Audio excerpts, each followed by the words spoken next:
Film and digital see differently, and today, I'm letting one lens decide. Let's go.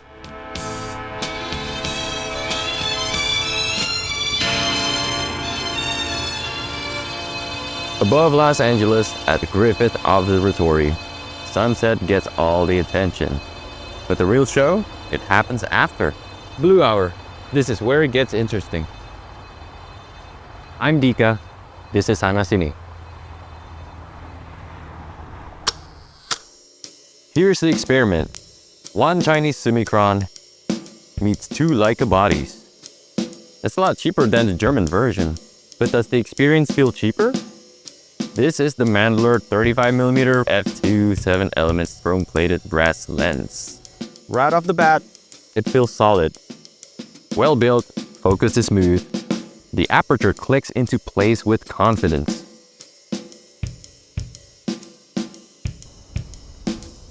But the real difference, the price. This comes in at a fraction of the original. The price difference? Enough to make you pause and wonder, what exactly are you paying for?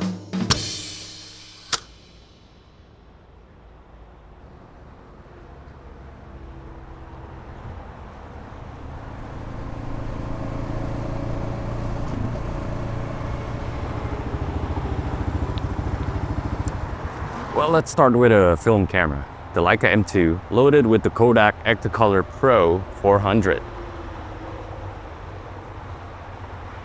Los Angeles in the morning doesn't really wake up all at once. It kind of unfolds, and Los Feliz is one of those places where it happens quietly. I start the morning at Maru Coffee. Nothing complicated, just a long line, like any other popular coffee shop in LA.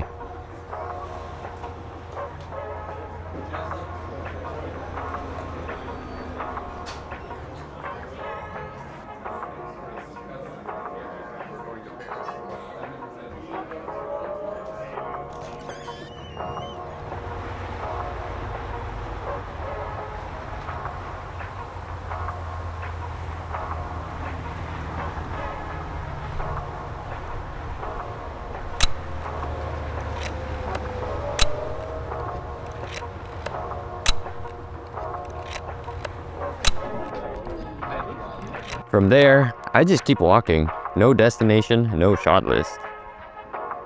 Just moving through neighborhood, letting things reveal themselves. Slowly.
But 35mm feels right here. Not because it captures more, because that 35mm sits right in that sweet spot. Everything just fits.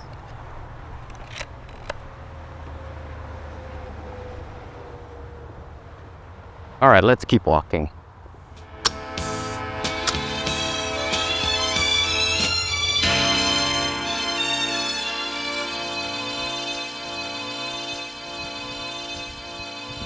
Now, switching from a film camera to a digital camera.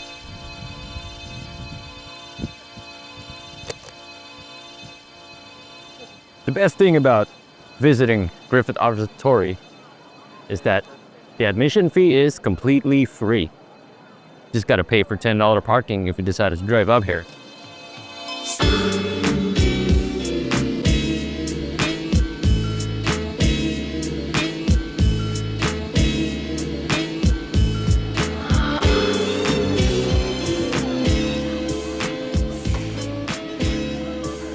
Griffith Observatory isn't quiet.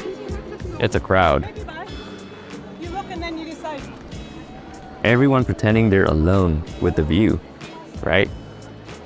Phones up, cameras ready, small moments being aggressively documented.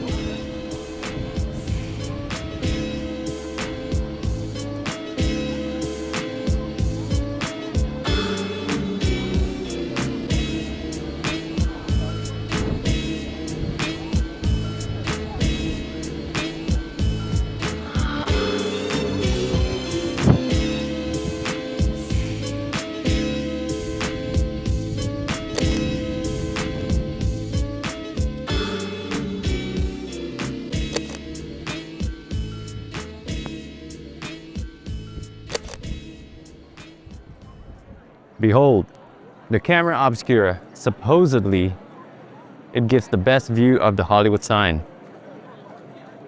I kind of want to check it out for myself.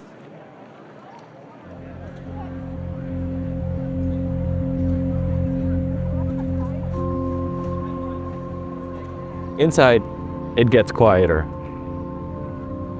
Less skyline, more curiosity. Exhibits about space, time, gravity, all the things that make your daily problems feel slightly less important than they did 5 minutes ago.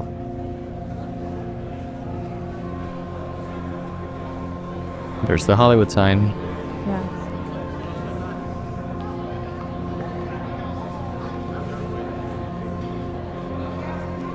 There's a pendulum swinging slowly through the floor, proving without saying anything, the earth is still moving, even when you're not.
Outside again. The tone changes. This is the public star party. Free telescopes, volunteers everywhere. A mix of families, tourists, photographers, and people who clearly know exactly what they're looking at. So hey, what's your name, man? Michael Jackson. So I started out with a 30 or 40 millimeter telescope. Has a focal length that is fairly wide. So when you start out with a fairly wide camera, it's comparatively easy. But what happened is I got this very large telescope. So I went from like a 300 millimeter camera lens, Okay. which is relatively long, but it was on a mount. So it was very stable. But I went to an 11-inch telescope, which was effectively at 2,800 millimeters. So that means that I was looking at a very small part of the sky. I see. And what that means is that I couldn't find anything. It was a more advanced telescope than I had the knowledge and capability to manage.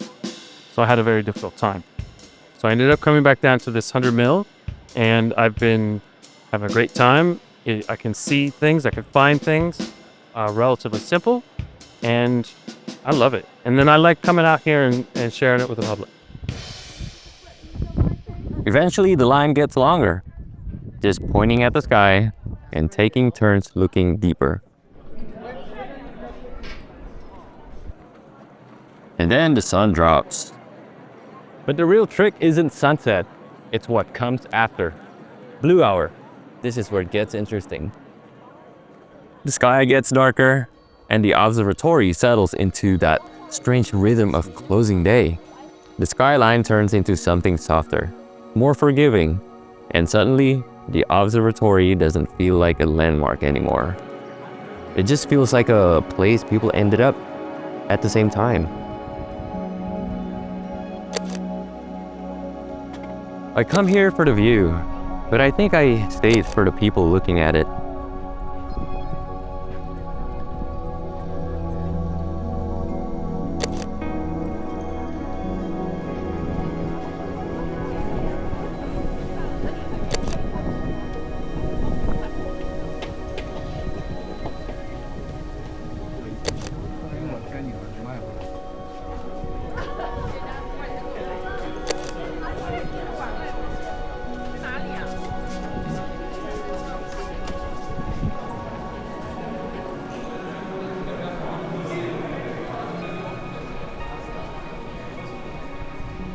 As soon as the sun goes down, the cameras go up.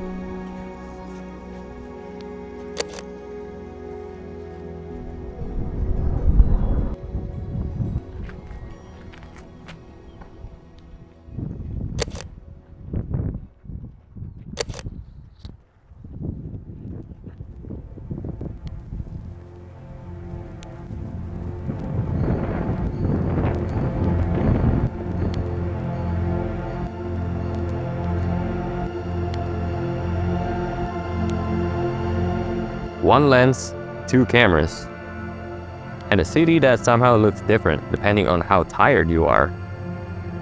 Los Feliz in the morning felt like it was still deciding what kind of day it wanted to be.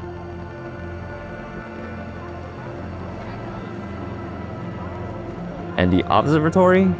That one just waits for everyone to show up eventually. Same view, different timing, different version of you behind it. If I'm honest, the lens probably didn't care what body it was on. It just did what lenses do. It watched me overthink everything. And maybe that's the point. So, what exactly are you paying for? It's not about film or digital, Chinese or German, or even sharpness or character. You're paying for whatever gets you out the door. Whatever makes you slow down, whatever helps you pay attention long enough to remember that you were here. And if a lens can do that, it's probably doing its job. Well, that's it for today. Next up, back to somewhere that feels a little bit more like home, Sanur, Bali. The Rare Angon Kite Festival. Massive kites, big skies, controlled chaos. And me, trying to squeeze meaning out of 36 frames.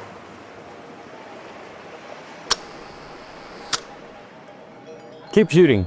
Remember to live between the frames. I'm Dikka. This is Sana Sini. Thanks for watching.